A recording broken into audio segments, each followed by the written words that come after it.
Stan Gibilisco here.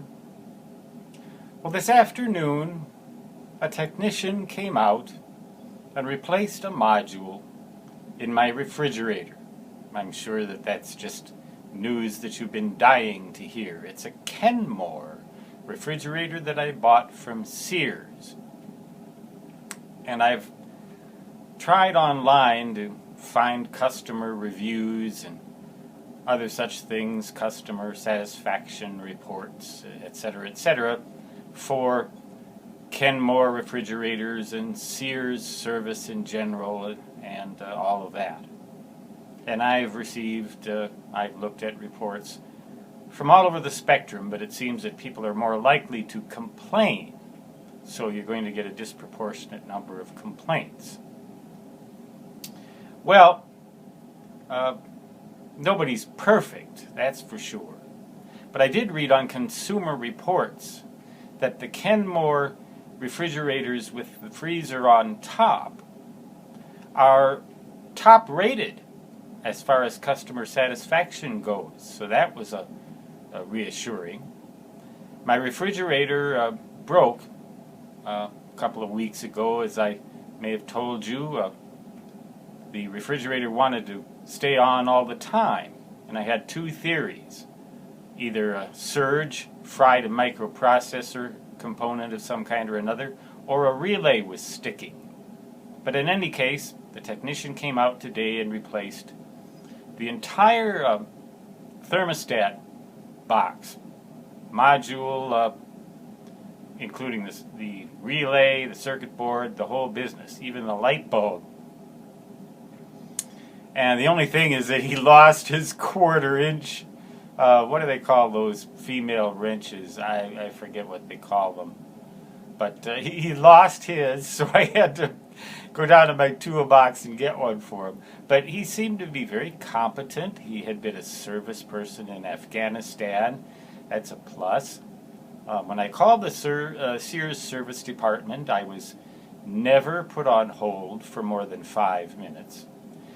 The people always had a thick accent. It seemed, I think, usually Spanish, and I sometimes had difficulty understanding them. But my reaction to that is, rather than saying, you bloody immigrants, my reaction to that was, geez, I wish I knew how to speak Spanish. Geez, I wish I knew how to speak Hindu or Russian or some other language. So many of these people actually know English. Some of them know several languages.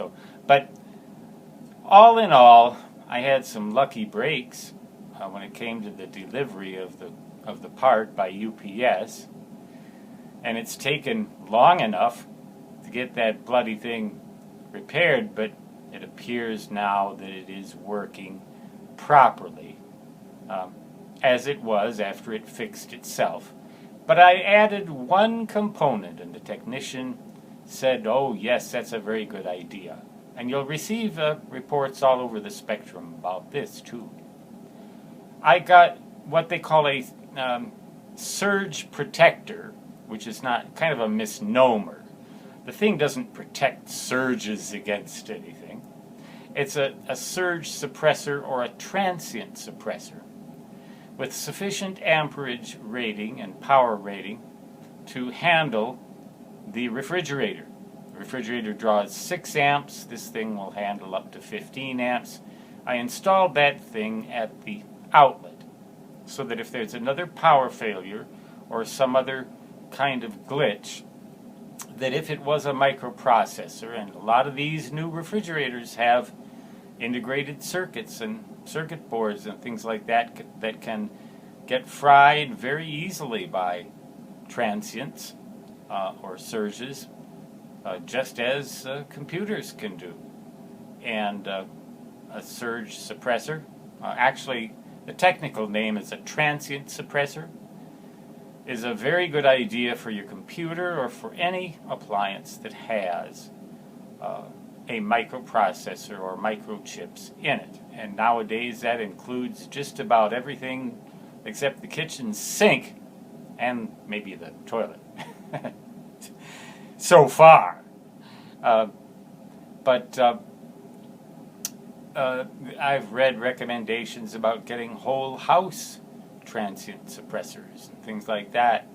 But I only have so much money to spend, and it cost me $6.99 for this little single outlet thing that I can put in the outlet behind it, and hopefully now the thing will perform the way that it should, as it was before I got it fixed, and will be protected against the possibility of transients damaging microchip components on the board in the future, or at least the risk should be minimized. And I derive some reassurance. I do not really have any particular complaints about Sears' service.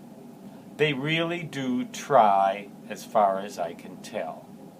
And you hear a lot of bad things about them. You get a lot of reports of error codes appearing and things like that. There's a very good chance that a lot of these instances are because of transients that could be resolved by a simple transient suppressor. And again, as an electronics engineer, or a former electronics engineer, now retired electronics hobbyist writer, I can tell you that if anything has microchip components in it and is powered out of your AC outlet, you would do well to have a transient suppressor between the AC outlet and it, whether it be a refrigerator, a microwave, the kitchen sink, or your toilet. Or who knows, someday... No, I'm not going to go there. I'm not going to go there. Shut up, Stanley. You've said enough. I shall now sign off and wish me luck with that bloody appliance. Until next time, so long.